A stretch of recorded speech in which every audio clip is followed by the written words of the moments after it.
So again, welcome to everybody to our general body meeting with John Paz. And just got a few announcements for you today.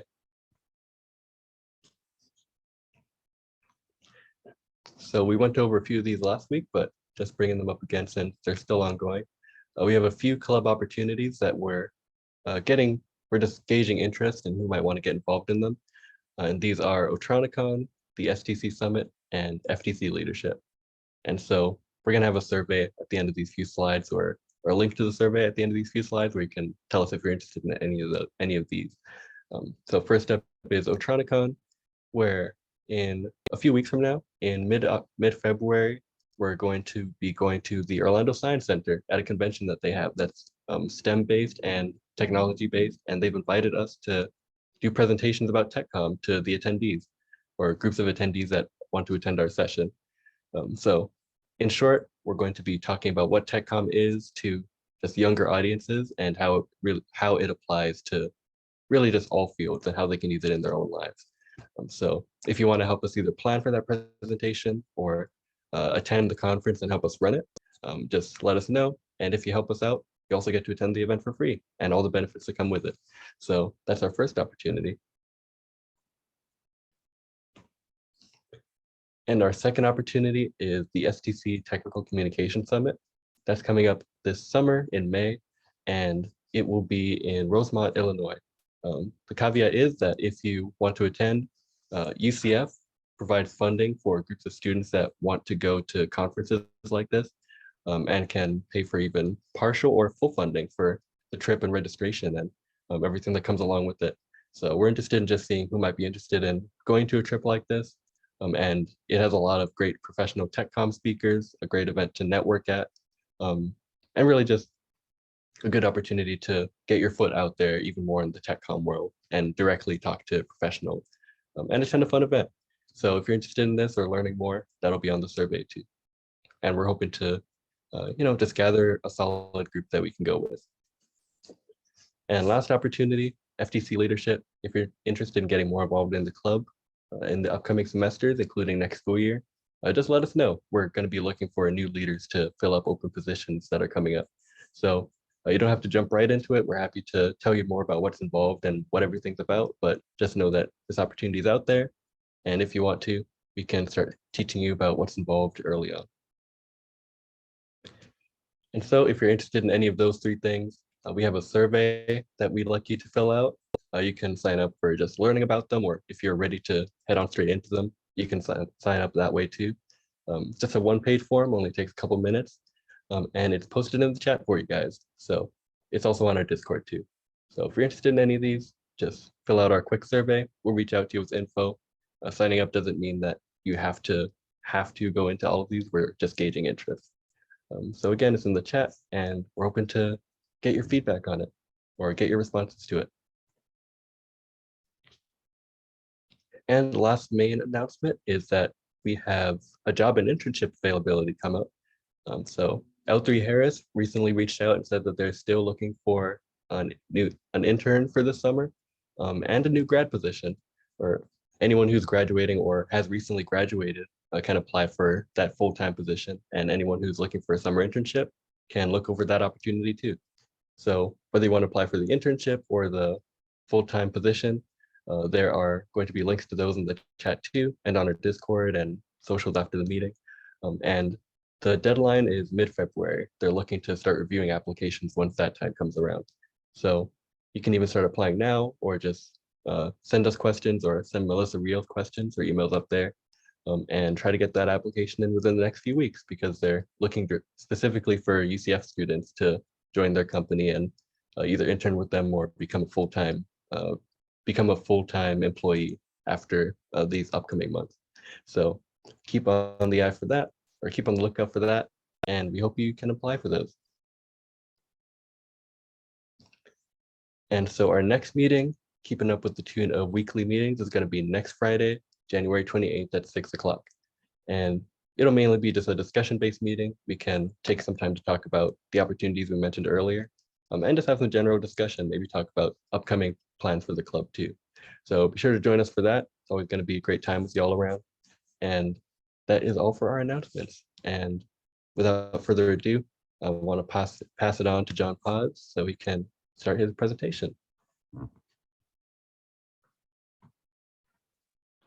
Thanks so much for the introduction, and just want to reiterate a bit on all the things you just touched on, because it actually brought fond memories up, thinking about when I was an FTC at UCF.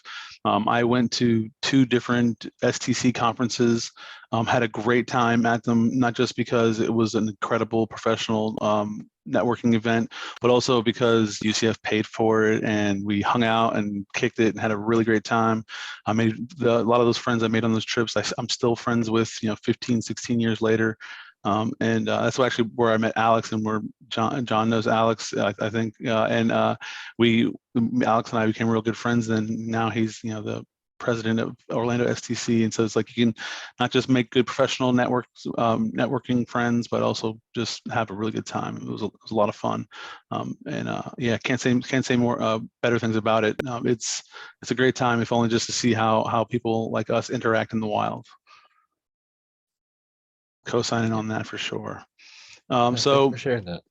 Yeah, no worries. This I'm going to do a real brief presentation, mostly to talk about the kind of things that I find most new technical writers are interested in, and I'll fly through the slides pretty quickly, and they're meant to kind of jog or instigate questions in you all. About anything's fair game for me. I'm an open book. I like talking about this stuff, and it's where I find that people really think, especially UCF tech writing students, usually think that I provide a lot of value, is just talking about what it's like working in the industry and finding a job. So I'll jump into my handful of slides. Only a couple of slides, but I do talk a lot, so I try to keep it to slides to a minimum, because no matter what, I can't really. I am who I am. Like I said, there's a lot to share, but it's a labor of love here. So now I'll make sure I get the right screen share here.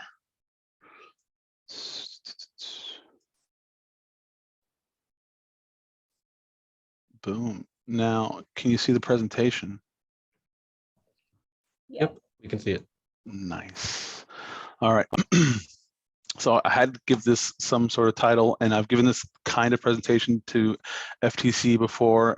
So I figure technical writing trends, that's about the most appropriate thing, because it's really kind of a hodgepodge of my experiences working in the industry and looking for work, and emerging technologies, and just kind of some general tips for job hunting, which are most people find useful.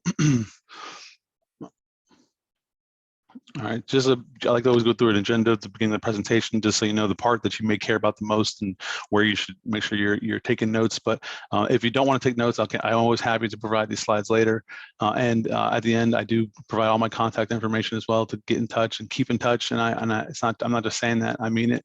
If any of this stuff interests you specifically or broadly, or you just want some more one-on-one advice, like I do a lot of that as of late, and I'm happy to do it. It gives me life, and it helps me keep a really good candidate field close to me as well, because I'm now documentation manager, so I'm actually hiring writers at this point as well, although not based out of the US. I'll start with my career. It's been a very interesting one. Yo, go for it. If you're sharing slides, we're not able to see you switch slides. Really? What does it? I'm still on. Do you see it now? What? No, we're just seeing the main PowerPoint screen, not presentation mode. Oh, okay. Let me stop the share. I got to share the entire screen then, instead of just the app. How about now? See contents? It's loading in. Oh wait, it says Zoom quit unexpectedly. Uh-oh. Shit. What's going on here? Oh, now we can see it. Yeah. Okay, there we go. Everything's good now. Yeah, it hiccups for a moment there. All right, cool. Yeah, so it's been a super interesting career, not typical by any means, and I like to share that with folks for a lot of reasons. Again, it's interesting, it's fun to talk about, but also to kind of open your eyes to what's what the potential is for this kind of career, and that you picked a great time to try to become a technical writer.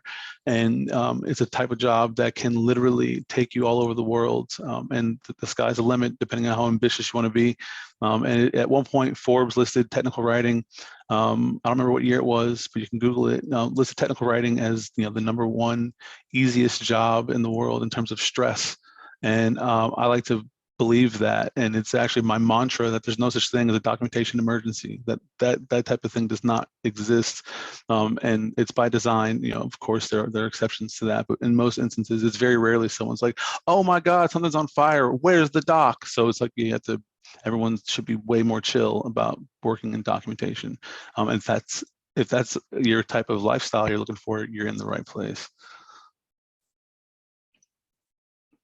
Hop into some trends in technical writing. I think there's a couple of really big things that the UCF tech writing program doesn't really harp on too much, and it's not any fault of their own. Like some of these fields and these trends in these fields are so new that there aren't really any degree programs that touch on them at all. Google has a couple of free classes, and there's some Coursera courses and some of these things, but a lot of it is just you kind of have to learn some of the technology on your own and then find an employer willing to take a chance on you. But they're even more lucrative than the kind of more traditional technical writing jobs with the kind of defense contractors, the Lockheeds of the world. But I'll get into different kinds of jobs in a moment. And if not, be sure to ask that in the Q&A part, and I can go over the different types of technical writing jobs and what's available in the Central Florida, Orlando area versus the rest of the country and the world. And I'll also harp on some specific steps to getting a tech writing job. I think I'm boiled down to a formula. I do a lot of resume writing and kind of career coaching for folks, and I found that there's some really easy things that you can do. And if you have this kind of process in mind when you're looking for work and you genuinely want to find a job, this formula can't lose. And lastly, I have all my contact information at the end, and a kind of open invitation to mentorship. Anybody who wants more information from me or to be put in contact with someone else who's doing another cool type of job. I've got a pretty extensive professional network now via Twitter and LinkedIn. Some of thousands of really cool individuals, professionals who I've met either directly or indirectly through a lot of my interactions in the tech world, and on Twitter specifically. At one point I had a tweet go what my kids called adult viral, which is like a couple hundred retweets and likes, but around Black Tech Twitter, and so it's become this new professional network that I get to leverage and explore. That is it's really bountiful with really experienced people in all kinds of different technical fields. So even if technical writing is just one part of what you want to do in tech, I can help point you into someone who might be interested in helping you out. And I'll have all that at the end. So without further ado, about me, again, I tried to keep it short and sweet, but I can talk a lot about all this stuff. I actually have a couple of presentations on YouTube that were really well received at technical conferences that where I actually use my life as the introduction to my technical presentation, and so it's been a lot of fun. So graduated from UCF in 2008 with a degree in English with a focus in what was then called technical writing. I have about 16 years of experience, half of which was in the Orlando area, specifically working for Orlando tech companies, the Lockheed Martins of the world, EA Sports for a little while, worked for Siemens for a couple months, all mostly as a short-term contractor, which is perfectly fine. It was an amazing experience. I get to try every kind of technical writing there is. For the first 10 years of my career, I had 10 different employers, and I was okay with that. I mean, I never spent more than a couple of weeks out of work looking for work, whether I left the job on my own accord or not. And it was a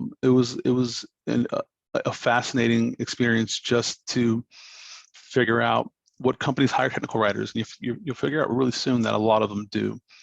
But I found my specialization towards the middle of my career in software documentation, specifically for companies that produce software as their primary source of income or services around software. That means writing documentation in wikis, writing online help guides, in-app help guides, things of that nature. And then along the way, excuse me, I'm gonna get a sip of water. Along the way, the field of content design kind of emerged, where you have designers who create applications and experiences, and then writers who work alongside them, or the people who code that stuff, to improve the copy inside an application. UI copy is everywhere. Everything that you use today in a phone or computer can be considered UI copy, and the best people to handle words are word people, writers, authors. So content design has emerged as this new subdiscipline of technical writing that is very lucrative, and I actually do touch on it a little bit more in the later on in the presentation. So I always got to worry about stealing my own thunder. And then I also found a specialization in technical documentation, developer documentation written for people who write code. And that has also proved to be super lucrative. It was not an accident. I didn't kind of fall into it. I was not a technical person by nature. I kind of had to teach myself a lot of the technical stuff along the way. And it was in order to prepare me to get these other kinds of jobs. It was a deliberate, intentful thing. And it's reproducible, although, not for the faint of heart. Coding can be challenging, but that's something that I found a little interest in. And I always find when you can find the confluence of your interest and what the market needs, that's when you'll find that you can make good money and feel like you're actually contributing something worthwhile. So, but interesting part of my story, and I always like to talk about this part with students, is that my first technical writing job was actually in 2006 with Siemens Power Generation, making $16 an hour. And it was a contract job that I got while I was working retail at a place called Circuit City. I don't know how old the audience is in this call. Circuit City used to be Best Buy before Best Buy was really good, and I was making $8 an hour, or no, $7 an hour at Circuit City, and I just put my resume online and on LinkedIn, just actually as an assignment for Dr. Madeline Flamia's class. And I put a good effort into it. I got an A on my resume at that time. And wouldn't you know it, just my resume being online, actually I think it was monster.com back then, or Career Builder or something. I got that call from a recruiter asking if I'd like to apply for this role. They told me how much money it paid. I said, absolutely. I had no idea if I could do the job or not. I just know it's like, damn, it's like a double up in pay. And I had only been working towards my degree for 2 years at UCF anyway. So I got the job mostly on my confidence, because there's not much in my work history to suggest I could do it. Just I listed all the classes that I had in my resume, and then at the interview, I was confident in my writing ability and my ability to learn. Did I lose you guys again? Because Zoom just threw an error. No, still good. Oh. Okay, the screen share stopped, but we can see you. Your Zoom is muted though. Unmute, share screen. Zoom hiccuped on me. I'm not entirely sure what happened there. Sweet.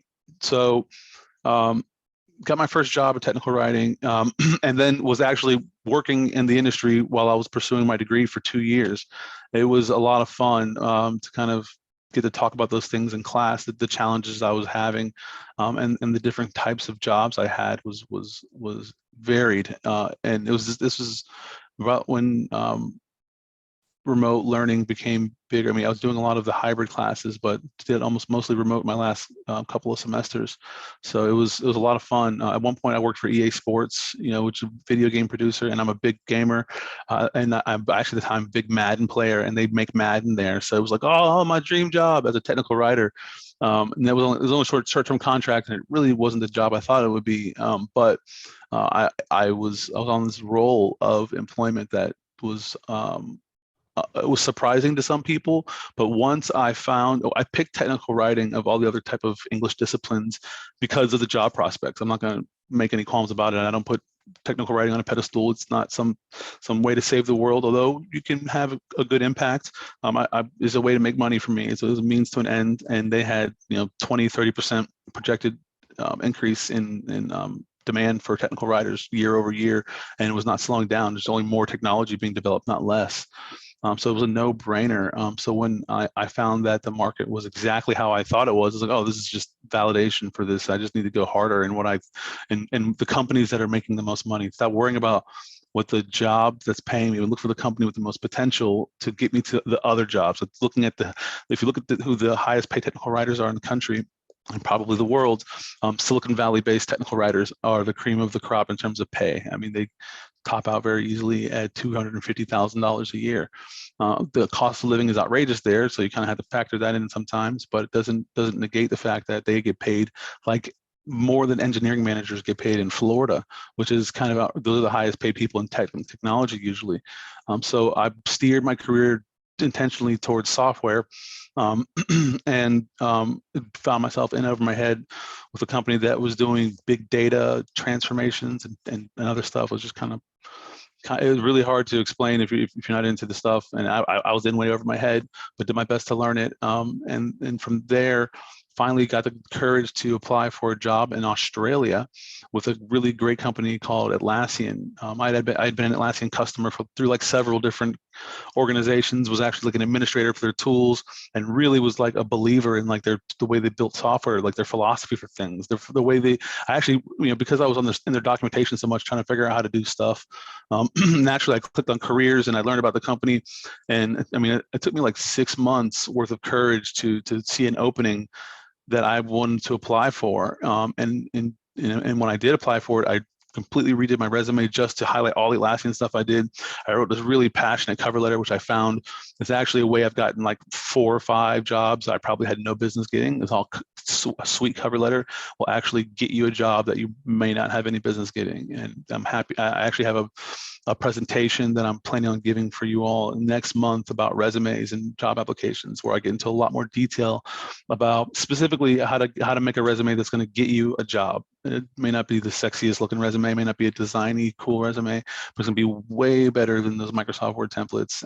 And it's the type of thing where I feel like I'm the resume whisperer. So I want to share that stuff with you at some point as well. But so good cover letter got me a job and moved me and my wife and 3 kids to Australia, Sydney, Australia, on the company's dime. I'm talking about kangaroos and koalas and stuff. And I had never even been to Australia before. And they made me an offer to essentially double my pay, gave me a $60,000 relocation bonus, and the rest is history. There, I got to kind of act and feel like an actual techie. Atlassian's a proper tech company, probably the biggest in Australia, and it's on the cutting edge for a lot of decisions around the field of content design and user experience design. And while still working for them, they moved me from Sydney to San Francisco, where I lived in San Francisco, me and the fam, for about 3 years. And then moved back to Orlando, working remotely for Atlassian. Came full circle back to Orlando, where my kids were born, where my wife and I met, where my parents still are, and where I'm at right now is back in Orlando, where I've been working remotely for Silicon Valley companies for the past 2 years. It's been a whirlwind of a career. I mean, technical writing has literally taken me across the world twice, and I regret nothing. Though my kids get a little annoyed with whenever dad gets an idea about whether he wants to move someplace, and all of a sudden we're moving. Then that's happened a couple of times. But they have friends all over the world. My son plays video games with his friends in Australia at 2, 3 o'clock in the morning. And my daughter has Snapchats with her friends in San Francisco and Australia. It's kind of crazy that technical writing did this. So don't ever let anybody talk down to you about your English degree ever again, because it absolutely will pay off in dividends if you put some effort into this tech writing thing, because there's a lot of money to be made and a lot of fun to have. Mostly with doing what's just clear, concise writing. Like, I'm sure that when you all discovered technical writing, it was like, wait, you just want me to write simple sentences? Yeah, it's a great career to have. So now I'm gonna take another sip of water for a break. And again, I talk very fast and I talk a lot. So I'll give the kind of people who are less inclined to hear my voice a break. So I've already talked about a lot of these things, but I wanted to spell them out very clearly and to let you know there's differences, like the little swim lanes or silos for each one of these different kind of sub-disciplines of software technical writing. Like, all this stuff is mostly having to do with software developers, software producers, and these type of jobs, they do exist in the Orlando area, but more often than not, to pursue them, you'll have to relocate or have to work remotely for a company that doesn't work or operate in Florida, which for me was really exciting. For you, may not be your thing. And if you want to stick around Central Florida area, you'll never have to literally look for work again. There's enough tech writing jobs for all of us. But there's other places that do other kinds of technical writing as well. But remember, this is the stuff that's highest earning and highest demand of these types of technical writing right now. First is any kind of job with a software technical or software company, like I mentioned before. If they're producing software, they're cranking out documentation, or they will be, or they need to be, and they hire lots of us. And they tend to get really well funded, and the competition for people who do software technical writing is really competitive. So there's kind of an advantage towards the labor side of things, and use that to your advantage. A different job every year sounds ridiculous, but when you're making 15-25% jumps in your income with every job change, it's almost within your interest. It's to your detriment to not change jobs and look for more money or the opportunity or that you really want to be happy. So those kinds of companies are easy to identify, but at the cream of the crop, the top of the barrel, you're thinking of the Facebooks, Googles, Apples of the world, Microsoft. I mean, they hire small armies of technical writers, and breaking into them it's a little competitive, but it's worth a little bit of effort to do. It's job application like anything else, and sometimes there's these long, ridiculous process of interviews, but at the end it's a really prestigious job that'll set yourself up for success for the rest of your career. But you can be like, oh, I used to work there, and that will be a recruiting strategy for people to want to recruit you to work for their team, and it means that you can demand more money. So it's the more reputable the company, the better it looks on your resume, and you only show a loyalty to employer as much as they're willing to pay you. So second type is a little more nuanced, and I touched on it earlier, but I really want to harp on it as a career potential, as a career possibility for you all. That's something that I'm not sure I've heard of being mentioned in your curriculum yet for technical communication at UCF. But the field of content design as a discipline of user experience design or UX design is all the rage. Facebook hires droves of them.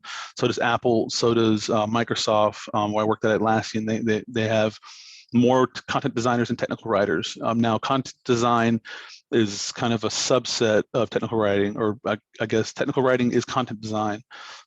So content design can include doing the documentation, and sometimes does, but it more often than not includes at least half of your responsibilities doing the UX writing, the UI copy, editing, reviewing, and creating. That's the, you'll work with wireframe mock-ups of prototypes of software, and then instead of an engineer having to create the text that goes in there, the labels of the buttons, of the menu options, and things like that, all those things are fair games for part of our responsibilities as content designers in software development companies. They're not always, the jobs aren't always called content designer. Sometimes they're called UX writer, and UX writer is almost exclusively the UI copy, which means zero documentation. As you can imagine, it seems like it's hard to imagine that your whole job is to just edit these labels that are 2 words a piece. Excuse me. They're 2 words a piece, or dialogues that have 3 sentences, but it's the art of brevity and clarity that is difficult for most people.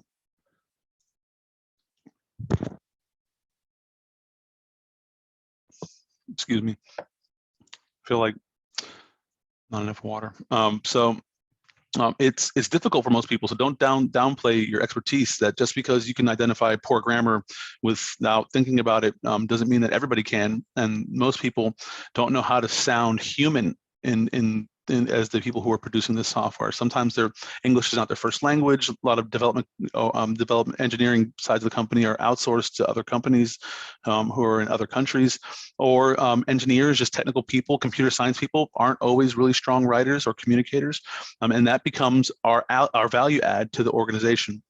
And it actually does make a difference in the end users' lives and their perceived complexity of a product and their enjoyment of a product, how easy it is to use a product. All those things are impacted by the words.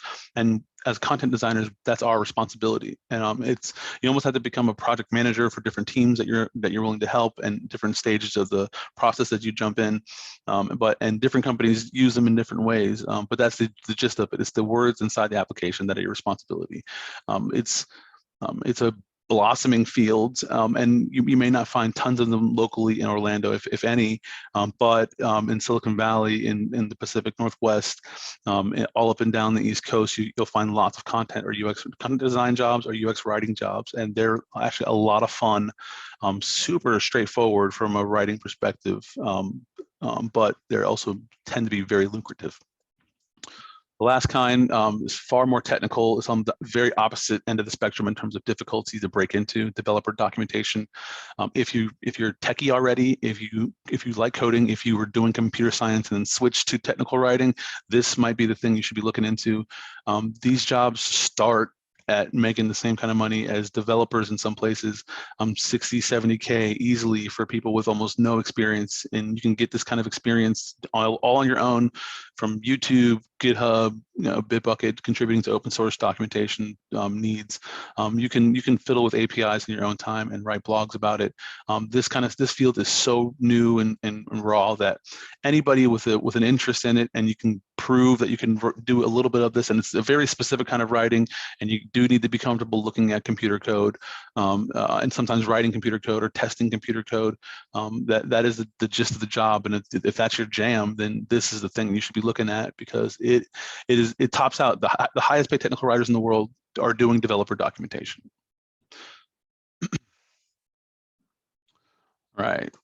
So I hope you guys are thinking about all kinds of different things now about, I hope I shared something with you might not have heard before, or I may have reiterated something that you heard somewhere else, because those are things that I find as I'm talking to a lot of UCF grads who reach out to me via LinkedIn or Twitter, that these are things that are new to most of them, that they hadn't heard before. And so even if you just jot down a couple of things, those different types of ideas, it should spurn an idea of something else in your head, or you can write down and go Google those search terms specifically and start down the rabbit hole of Medium articles. But those are things that you can start working on today, tomorrow, when you're ready to start looking for jobs. Start doing that stuff and keeping notes on it, because you can make a big difference in your own job prospects just by putting those things on your resume or on your LinkedIn profile. So how do you actually get a job once you find one of these roles that your heart's content on?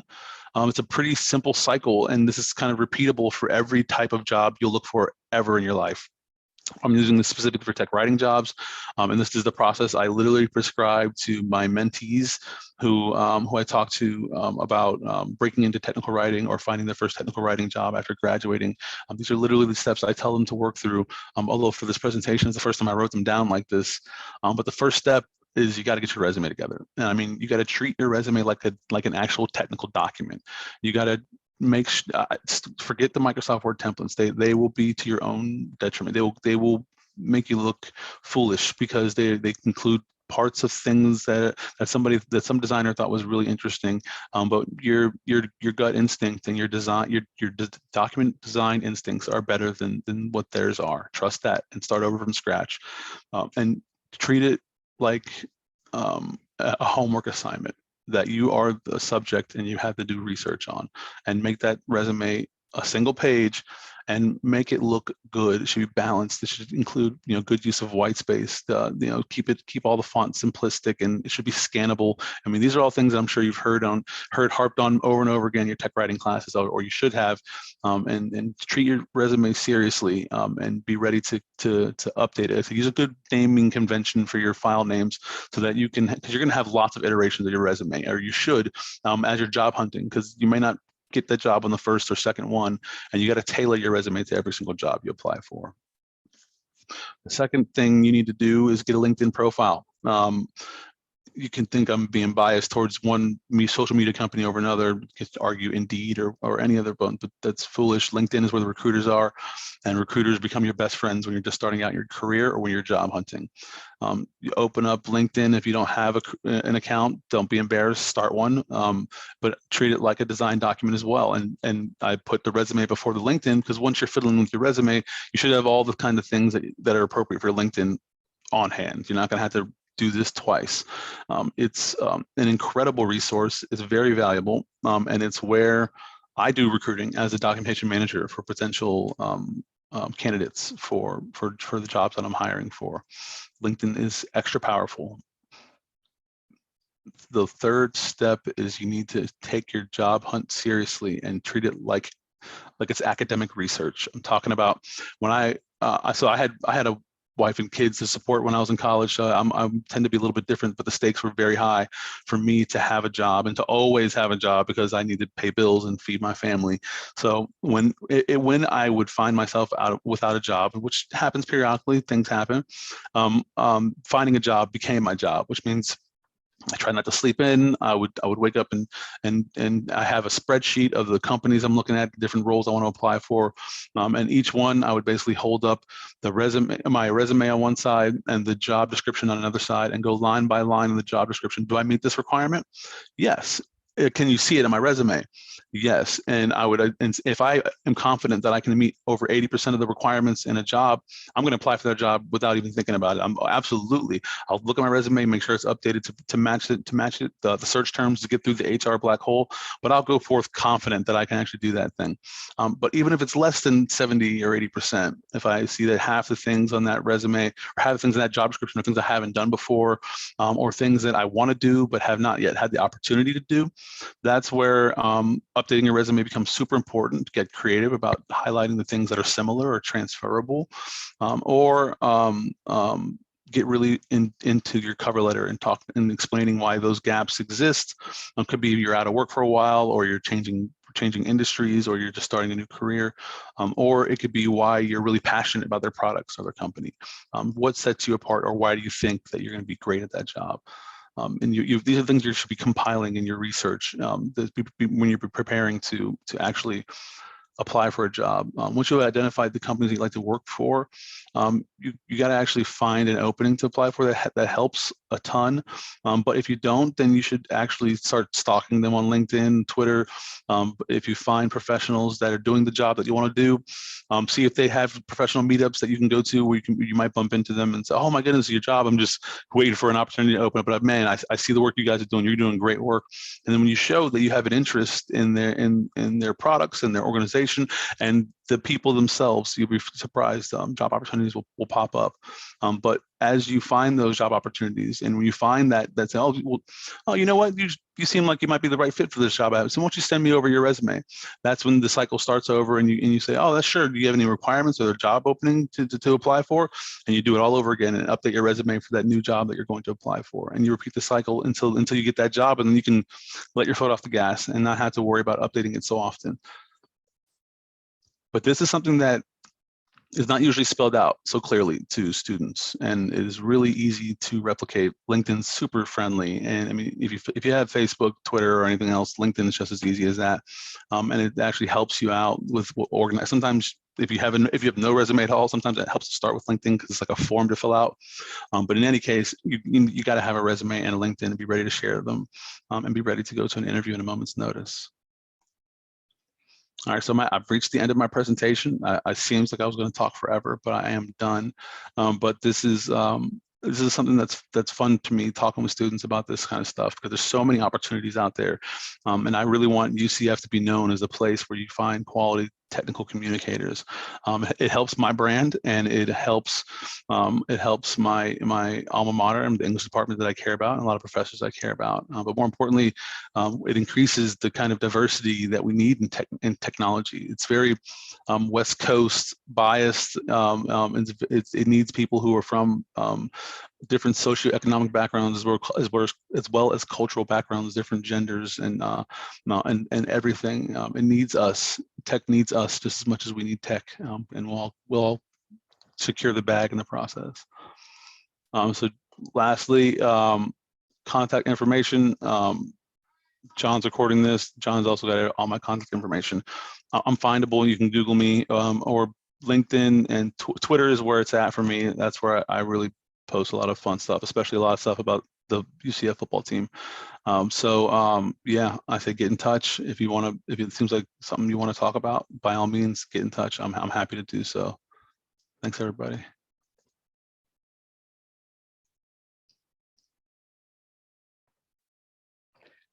All right, thanks so much, John. That was an amazing presentation, and you covered so much. That's the benefit of being able to go through a lot of things. That it was a super jam-packed presentation. So thanks again. Cheers. Cheers. I purposely didn't leave a lot of room to dive into any one thing. I want to cover a lot of stuff so that people could find something that might interest them to ask questions, because I want this to be useful. So I didn't leave a lot of time for questions. I always do that, but 15 minutes should be enough, I suspect. Let's see. Yeah, for sure. So if anybody wants to hop on the mic and or camera or the chat too, feel free to drop in your questions or raise your hand. It looks like Henry's got a question. Hello. First of all, I wanted to say thank you. That was absolutely insanely helpful. I have sweat on my keyboard from taking notes as fast as I could, so thank you. Cheers. One quick question. When you became familiar with coding in that kind of field, what language did you learn first? Like, what did you kind of focus on first? Because I'm trying to do that and it can feel a little overwhelming. Oh man, I empathize with that. Yeah, I agree with you. It is super overwhelming. Believe it or not, my first little touch into coding was in Dr. Applin's Intro to HTML class, or hypertext class, I think it's called, or something. That was my first dip in the water of anything having to do with programming. And I liked it, although I was like, this is great. Let's go do technical writing. Didn't think of it as potential for job prospects just yet. I started like, oh, now I can make a really crappy looking website. Awesome. But it was enough, just understanding tags and things like that was enough for when I was working in the industry, and I had an actual practical use for code. And it was kind of right around the time where I was also trying to look into getting more of a software job. Like I was working with software engineers, but I was still doing end user documentation, not documentation for engineers. And I was like, wow, you guys are doing really cool stuff. Like, and I understood the coding parts of it that they were doing, and I kind of had to because I was helping to document it. And so I found some need for something. When you ever find you have to do something repetitive over and over again in software like Microsoft Word or Excel, that's an opportunity to code something, to either write a little macro inside Microsoft Word or Excel, and this was what really got fun. I started playing with Python. Python is a human readable programming language. I mean, unlike JavaScript, which has tons of like semicolons and squiggle lines and other lines whose names I don't know the name of, Python has that too, but at least all the tags are things that you can recognize. It's not arg, it'll be argument, and it's a lot more friendly. The documentation is comprehensive, and there's so many practical uses for it. And you can use Python to build applications. What I used Python for was to automate some really menial tasks that I had to do at work. Whenever I created a user account, I had to spin up a new space for them. I had to give them certain access, and then I had to create a project for them and assign them a bunch of tickets. I had to do that like 100 times in 2 weeks. And I was like, this sucks. I don't want this to be my life anymore. So I wrote a little Python script to do it once. And then I wrote that Python script so that whenever I double click it, it'll ask me I'll have to plug in the email, and then it'll do the rest of the work, all those things I was doing by hand. It's like, oh man, this is so great. And it was so much fun doing it too. Like I got way more, I didn't write any documentation at that job. I just wrote a little bit of code and played with the Atlassian tools.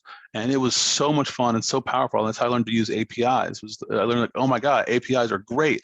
And then I was like, oh, wait a minute, are there jobs just writing for APIs? And oh my God, just scroll after scroll of documentation jobs just for doing developer documentation or API documentation or SDKs. And those jobs pay like crazy. They're kind of hard to break into because sometimes they have tests. Sometimes you have to interview with really kind of pretentious engineers. Sometimes they're really competitive. But when you break into one of those things, the rest of your life, you're just like, this is where I make my money, because you're like, oh my God, you do documentation, thank you so much, can you take this from me? And they give you like 3 years worth of code they haven't documented yet, and you just get to work for months on end by yourself. Hope I answered the question there. No, absolutely. Thank you. Cheers. Yeah, Python, HTML, CSS are like intro, beginner level stuff that you can do a lot of powerful stuff with them.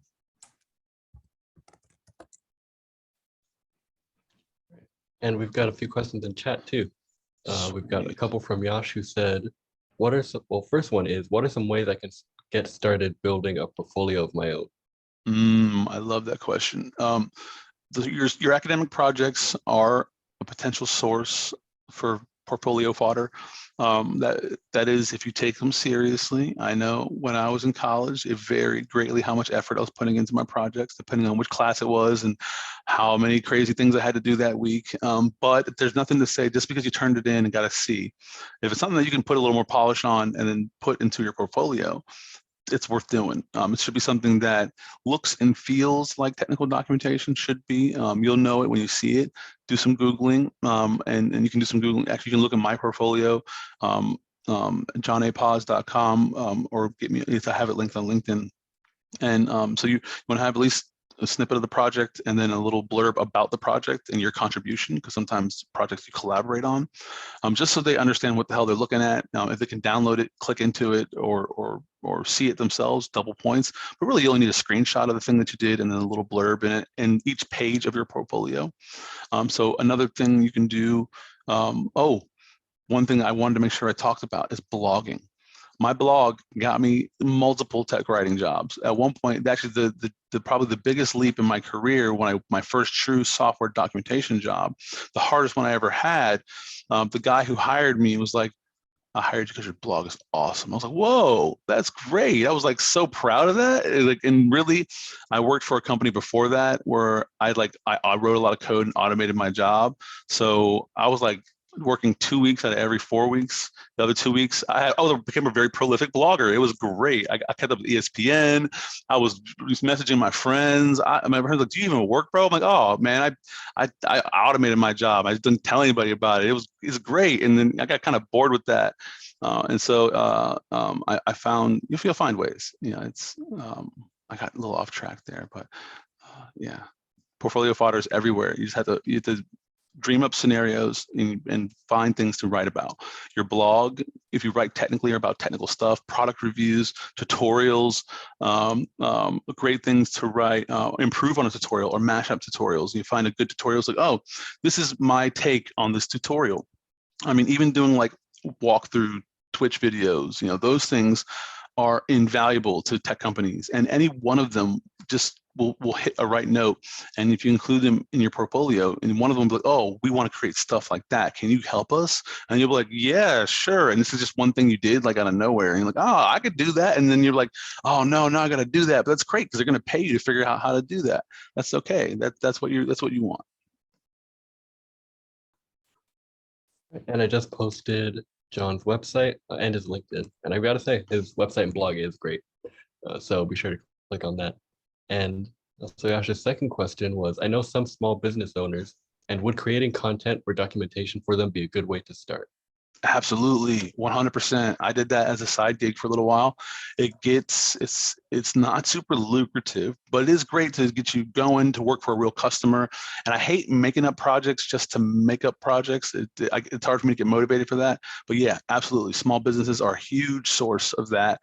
But make sure you listen to what they want. Don't just build something that you want to build them. Just make sure you understand the assignment and to paint the barn the color they ask you to paint the barn. Don't fix the doors. Don't worry about the windows. Just give them what they ask for, and then add on to that after that.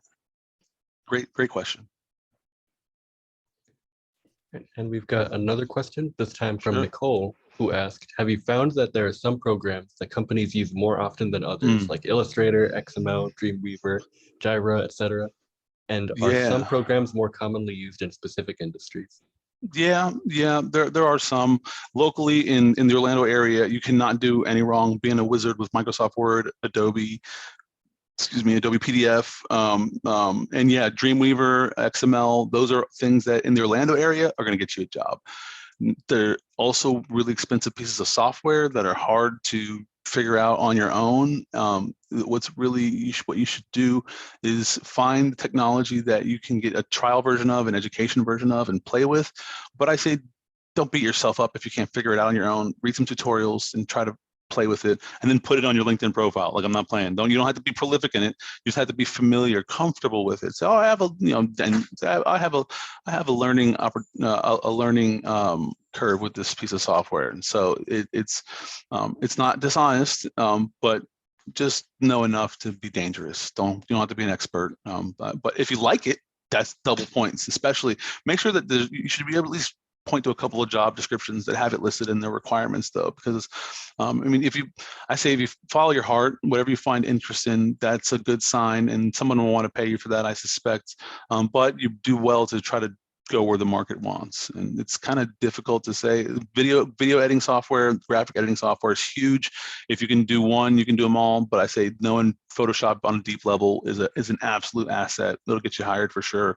Yeah, I can do a whole presentation. I actually do a whole presentation just on tech writing tools. So yeah, it's a great question. And yes, there are lots of tools you can look for. All right, and we've got 2 more questions. Might have time for just these and maybe one more. So Sure. this comes from Micah, sorry if I get the name wrong, who says, I'm a former principal/administrator with 27 years in education. I'd like to career change into tech. Would tech writing be a good intro? Absolutely. Tech writing is your step in. Tech writing or instructional design or content design, all of those things. You are a seasoned career education professional. That your experiences are absolutely invaluable in the tech industry. All you need to do is learn how to talk about your experiences as they relate to techie people. And there's another UX research, user experience research is huge for former academics. As a former principal administrator, you might be. It depends on what you want to do. If you want to be a writer, if you want to be the guy or gal who does documentation, the writing procedures, technical writing is absolutely for you. But you can also do instructional design, which is creating courses. You can also do user experience research, which is, if you're academic and you like to do, participant research, that is a huge blossoming field. They get paid ridiculous amounts of money. So yeah, I poach educators all the time to work into tech, and they do very well for themselves. And they actually becomes a little depressing because you realize you get paid so much more than in education, and you're just like, I'm not even helping people. Like, I'm just writing documentation. I was saving kids. And yeah, my mom's a professor at UCF, and I'm a big believer in education, and we don't pay teachers enough, and administrators in the same boat. So it's a great life by comparison.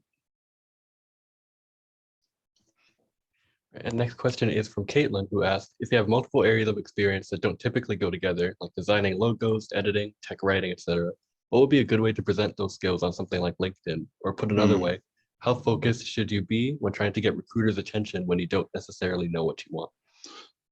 That's a wonderfully nuanced question, and I can relate. With LinkedIn's a little different than your resume. With LinkedIn, throw it all on there. Find a good way to, I think it's got ways you can actually have sections now in LinkedIn. Find a way to include it all, and your headline should try to reflect that as well. Headline's really important. Yeah, LinkedIn, throw it all in there and let LinkedIn sort it out. It does a pretty good job of that. For your resume, you focus on the skills that'll get you the job you're trying to apply for. So the catch is when you're updating your resume or making a resume for one skill set, whether it be graphic design or technical writing, or a technical writing job that includes graphic design responsibilities, which are very much a thing, then you update your resume to include the things that'll meet the requirements as written on the job description. And from there, I think you'll be able to figure it out. Recruiters will also ask you, what are you? Are you a graphic designer or technical writer? You're like, glad that you asked. What you're trying to do is instigate a conversation, and you can tell your own story better than your documents can. So just as long as you tell enough of that story that makes them want to talk to you, you've done your application documents have done their job. Just make sure have an elevator pitch for your value proposition, and it can be that you are two things, but it's easier to be the one thing that they need. So just be that thing that they need, whatever that is. Zach's got a great question here. I'll read it out for you here, John. How does the size of a company reflect the type of work that you do? Any tips on salary negotiation? Ooh, Zach threw a truth bomb after 1 minute over. This is probably one of my favorite things to talk about, salary negotiations. And I'll hang out for another 15 minutes or so and talk about that. But your first question, I think, has got a pretty clear-cut answer. And I actually am experiencing the differences in that with a little bit of culture shock with my new job I've only been at for 1 year.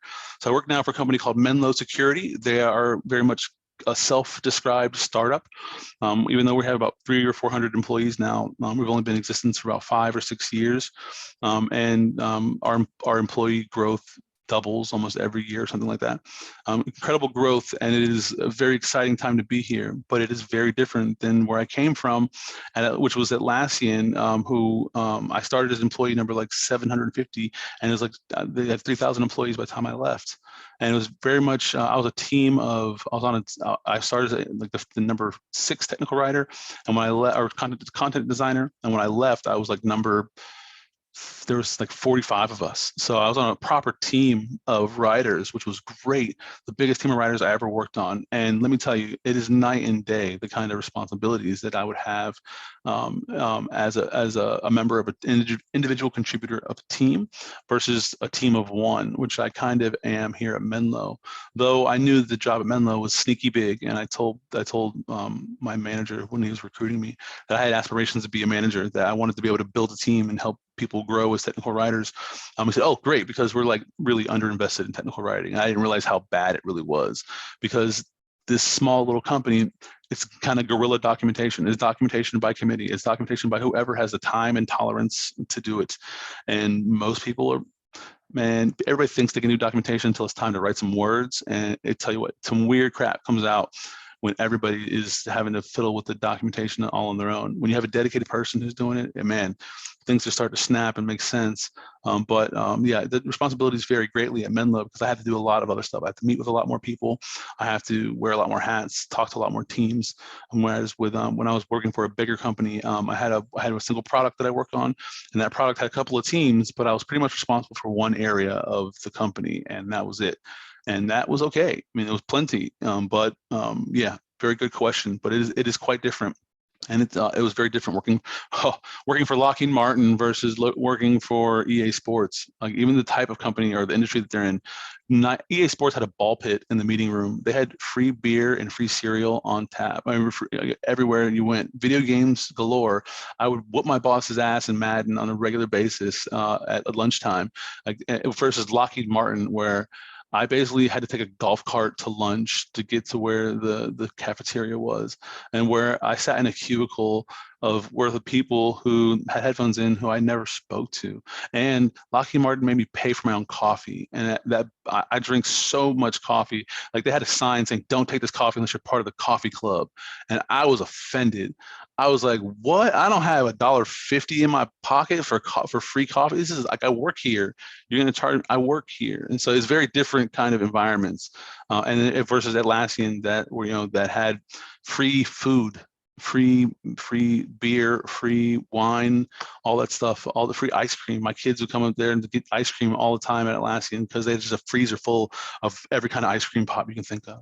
Like I have the most ridiculous experiences working for tech companies, but big and small tech companies they spend money very differently. Like Menlo's like, yeah, we'll give you 100 Menlo bucks to buy yourself a T-shirt. I'm like, oh, thanks, that's so generous. It's very different the type of companies that you work for. But so you should probably adjust your expectations. What sort of books recommendation? What sort of books or resources would you recommend as most helpful for someone wanting to break into API documentation? There's a great course on Coursera. I think it's called API documentation. I think the man's name is Feinbaum or something along those lines. He's kind of the authority on it, and it's a very straightforward look at it. It's a little slow, a little dry for my taste, but it'll actually be the best introduction you can get. Find a Coursera deal or a coupon or something. It's like they say the course is like $100. I usually get it for like 40 or 25 bucks when it goes on sale or something. But that's a great place to start. Oh, Tom Johnson, I'd Rather Be Writing. His website's called I'dRatherBeWriting.com. He has a very comprehensive section all about API documentation, including how to get a job. Can't beat that, and that's 100% free. Can you speak a little more about UX research and usability studies? Ooh, UX research is another sub-child of UX design. UX design, user experience design, is about how users interact and use an app. Half of UX design usually is about visual design and how things are organized and how and the flow of things, transitions and stuff like that. But how you present information is the kind of the responsibility of UX designers. Now, what things to work on, how to change things in a large sweeping way, how changes will impact users, those are questions that UX design is not necessarily have time to answer. So you have a separate a discipline of UX design called UX research, and they ask those kind of hard questions, and they tend to either produce lots of surveys, or they produce clickable tests on how to do things. Was this easier? Was that easier? How did that make you feel? What do you feel like when you're doing this? Is this hard? Why do you think that it's hard? Tell me what you're thinking when you're picking one over between these competitors. Those are questions that are what UX researchers tend to ask. I got to participate in a lot of UX research, and I think that content designers and technical writers have an obligation to participate in UX research, because like, how do you tell whether you're doing a good job or not unless you're talking to your customers, unless you're measuring how they interact with your stuff? So that could look like Google Analytics. That could look like using Splunk to collect data and then parse through it into dashboards about how people are interacting with things. Could be the thumbs up, thumbs down, sentiments reaction recorder on the bottom of pages. Technical writing and content design absolutely can play a big role in UX research, but you kind of have to make the case for it. But it's not hard to make the case for it. In most places, there's enough funding for UX research. There should be funding for technical writers to put some surveys out, or to collect usage analytics, or to go to a conference and talk to your users directly. That's what I would do. Actually, Atlassian would send me to their conference. When I lived in Sydney, they sent me to San Francisco for the conference. When I lived in San Francisco, they sent me to the Keys for a conference, the Florida Keys, which I'm very proud of. I was Florida man getting to go back to his element, and kind of got to show all the Aussies what Cuban coffee tasted like. But along the way, I set up these interviews with the users who I knew were going to be there, and our partners, people who integrate with our stuff, and ask them, what do you think about our documentation? Where are we lacking? What do we need to build? What haven't we built yet? And they would give me feedback, and I take that feedback and use that feedback to make decisions about what I would work on. So that's when I had a little bit more autonomy about my projects. Yeah, it's a lot of fun. I mean, it's actually where it gives me life, because I'm a people person. I'm a talker.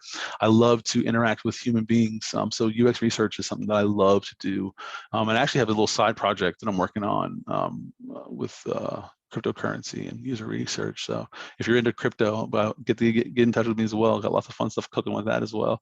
But yeah, UX research is a whole blossoming field of UX design that you can specialize in as a technical writer, and kind of go forth in that and call yourself a UX researcher now, because that's what you've been doing.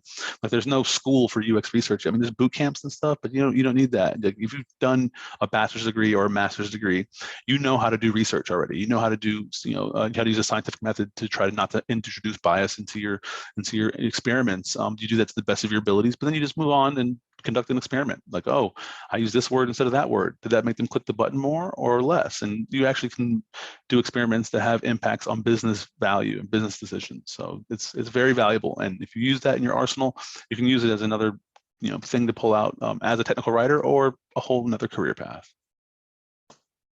So I got time for maybe one or two more questions. I said I was going to go to 7:15.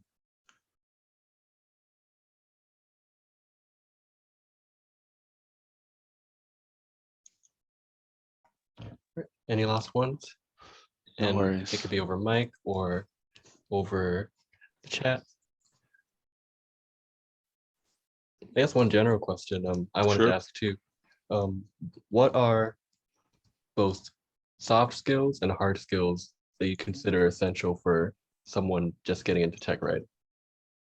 So I love that. Hard skills versus soft skills. Excuse me. Before I do that though, the one tip I give folks, students, budding technical writers, if I had to give you just one tip left, would be to keep your daily notes analog. Keep them in a notebook, something that you write, especially when you start a new job, it'll be overwhelming. Keep the one source of truth for yourself and what you do every day, just your top 5 tasks and a little date, and doesn't have to be anything you show anybody. Keep that analog. You'll be working in digital the rest of your lives, and your eyes will thank you as well. So hard skills versus soft skills. Soft skills, absolutely crucial. Public speaking, if you can do presentations, then you can kind of break into a whole new part of technical writing. If you're a people person, that'll do you a world of good, because you have to get comfortable interviewing subject matter experts, engineers, rocket scientists, doctors, people who are really smart and don't have a lot of time and don't always have a lot of patience. So if you have some sort of journalism background, that's really, really helpful. Being able to ask good questions is a soft skill that is invaluable to technical writers, and most of us can kind of do that good out of the box because we're curious and nosy. But if you're not good at getting information from smart people, you should work on it. You should try to look at some things that journalists do for how to get to the meat of a problem. Because a lot of times they think they know what they want to say to users and how to use a thing, but a lot of cases it's not the case. How to ask good questions and be a people person, I think, is two really good soft skills. Hard skills, all the stuff I talked about before. Coding is the number one thing. That if you get a tolerance for it, it's the thing that pays the most dividends with the least amount of actual knowledge required, though it has the steepest learning curve. Little contradiction there for you, but it is what it is. Other hard skills, Microsoft Word took me really far, really easy. You can learn Microsoft Word tomorrow. They've got free tutorials doing everything. I mean, they have certifications and stuff, don't bother. Just get really good at styles and automation with Word, and you can get a job almost at any company in Orlando that's hiring technical writers. They're stuck in Microsoft Word ways. I took Word to pushing it to its limit, like 900-page Microsoft Word manuals, all automated POCs and automated styles and things like that. That was my job for a long time, and I loved it. Like I was really good at it. But I topped out, and I was like, "What's next?" And they're like, "No, we like Word," and I was like, "Oh, Word's not that fun anymore." So I kind of, it got old for me. You can learn it in a couple of months, like be great at it in a couple of weeks, and then just burn through work. And actually, I worked myself out of a job once, worked me and an entire department of people out of a job 3 months before a contract was supposed to be up, because I learned how to automate some shit. They were like, "Thanks, John." I was like, "Ah, sorry, guys." And they're like, all the old people were trying to warn me. They're like, "No, man, don't do that. We've been doing it this way for years. Don't do that." And I was like, "What do you mean? Watch this. Click, click, click, click, click." And I just automated everything. Oh, that's great. And I finished all the manuals like 8 weeks early. And I was like, "All right, what's next?" They're like, "What do you mean?" They invite everybody to a meeting room and laid us all off. I was like, "Oh my dear Lord, what have I done?" And then they asked me afterwards, "Yo, John, could you stay on for a little bit longer?" And I was like, "Yo, y'all can't do me like this. That's rude. That's rude. You made me the person who worked a bunch of older people right out of a job and then asked me to stay on longer." No, man, it's not a good company. And that's not a good company at all. They're still in business today and they're shady. But yeah, so hard skills. Word is a lot of fun. You can do a lot of good stuff with Word coding, and graphic editing, visual design stuff, Photoshop, Illustrator. You do a lot of really good, powerful stuff with. I use GIMP, actually, open source software editor. It's free and it's just as powerful as Photoshop. It's got a really steep learning curve, but I did mention that it's free. But use that .edu email address and get all the cool shit you can in terms of software, like Adobe products. They'll never be this cheap ever again. So use that to your benefit. Awesome, thanks. And I love that story about Word, just gotta say. Yeah. And I guess one last question from Caitlin. She asked, would you say skills or connections are more important for getting your foot in the door? It depends. It depends on which one you already have. I know that my skills didn't necessarily get me the job, my first job. I just kind of talked my way into it, and I don't think that's a bad thing. You had to be confident, and you had to be able to explain why you're confident. So you need to know your story. That is the most important thing. When you walk in there, you can't just be like, "I can have his job, please," because that's not going to work. You need to be like, "No, I'm a UCF student. I've been a video gamer my whole life, and I love technology." You got to know your story, rehearse it, and be able to regurgitate it at a moment's notice, because that opportunity is going to pop up when you. Like, again, I was literally on the floor of Circuit City selling TVs and stuff. And I got to take out my flip phone, and I'm like, "You want to do what?" "No, yeah, absolutely, I can do technical editing, absolutely, engineering stuff. I got all that stuff right here." And I hung up the phone, had no idea what they were talking about, but they talking about $16 an hour. I can do that, whatever it is, I'll figure it out. So you gotta make sure that you're confident in your abilities, and that you know what you're worth, that you are worth something, man. That this is where the best benefit I provide to my mentees is confidence. Is I tell you, you got to know your story, and you got to have you got to have positive self-talk, that you are worth this job. You could do this job, and you know it.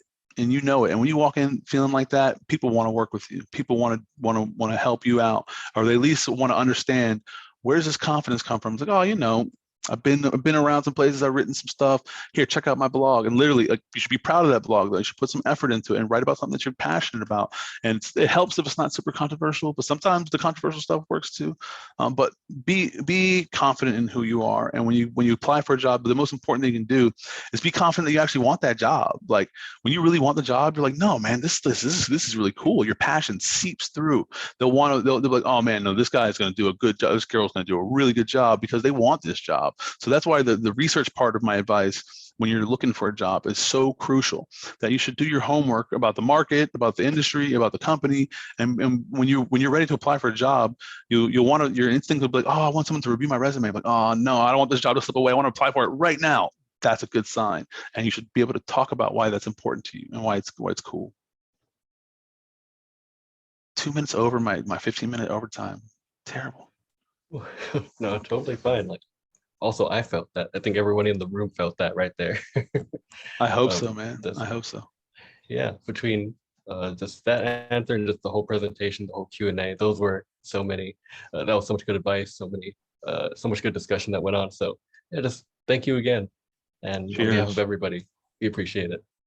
Yeah, and I told John that he can let the cat out of the bag. I want to be able to do this and talk with you folks much more often about a whole range of topics. I got presentations prepared, but if there's stuff that you all want to hear about, I can do more dedicated sessions, including at one point I envisioned doing some workshops around resume writing and portfolio building and stuff like that as well. So get in touch. Let me know what you guys think, and I'm happy to help.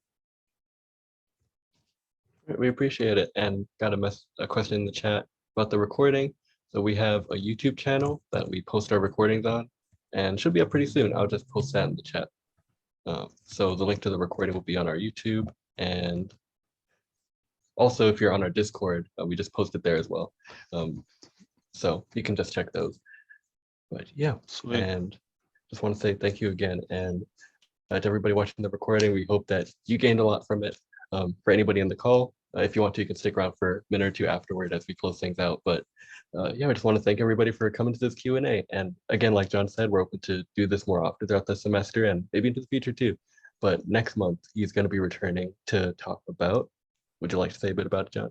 Yeah, I alluded a bit to it. I precede myself too often. Specifically about resume writing advice, resume updating advice, getting into specifics. I'll even go through and look at some of my old resumes and a lot of my clients' resumes. I used to do resume writing for pay on the side as a side gig, which is a thing for technical writers. And then also how to actually apply for jobs, and maybe even a little bit of interview advice. I don't know if you've got things that you want to hear about. I can tack it on there. But I've been mentoring almost a half dozen, between 6 and 10 people the past 3 or 4 months. Most of them UCF grads or recent grads or soon to be recent grads, and they all have the same kind of issues I see with their resumes. And I'm a documentation manager and a hiring manager now, so I got lots of really good advice to give. But I really flew through it in this meeting. Did not do it justice. Get to spend a whole hour just talking about resumes specifically. And I wanted it to be a workshop, but I think y'all are professionals, that we could knock it out in an hour, and y'all could get what you need from that and be able to apply with jobs with confidence. All right, sounds perfect. And because there's just so much great information, maybe we could even make that one longer meeting, because look at this, there was just so much great thing packed into it. Yeah. So much. So Sure. Thank you, everybody, and look forward to the meeting next month. And again, for anybody here, if you want to stick around for a minute, feel free. And for anybody on the recording, thanks for watching. And yeah, we hope you gained a lot from this. See y'all next time.